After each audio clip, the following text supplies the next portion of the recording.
அண்மை செய்தி. மகாவிஷ்ணுவினுடைய சர்ச்சை பேச்சு குறித்து அறிக்கை தாக்கல் செய்ய இருக்கிறார்கள். புதன்கிழமை அன்று சென்னையில் 2 அரசு பள்ளிகளில் மகாவிஷ்ணு சர்ச்சைக்குரிய வகையில் பேசியிருந்தார். அது தொடர்பான விசாரணை அறிக்கையை புதன்கிழமை தாக்கல் செய்ய இருக்கிறார்கள். கூடுதல் விவரங்களோடு செய்தியாளர் லிபிகா நம்மோடு இணைப்பில் இருக்கிறார். லிபிகா, தற்போது இந்த அறிக்கையை தாக்கல் செய்ய இருக்கிறார்கள். புதன்கிழமை என்னென்னலாம் விசாரணை நடைபெற்றிருக்கிறது? விசாரணை வளையத்திற்குள் யார் யார் இருக்கிறார்கள்?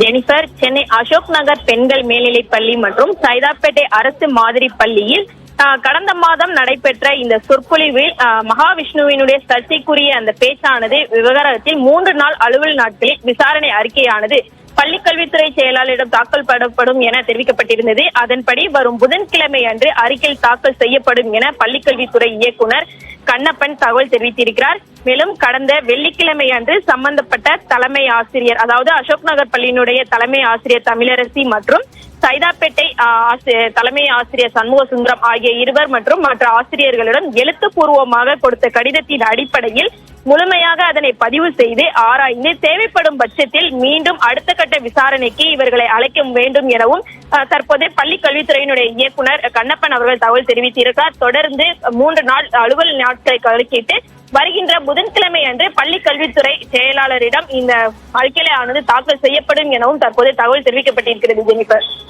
விரிவான தகவல்களை பதிவு செய்ததற்கு நன்றி லிபிகா.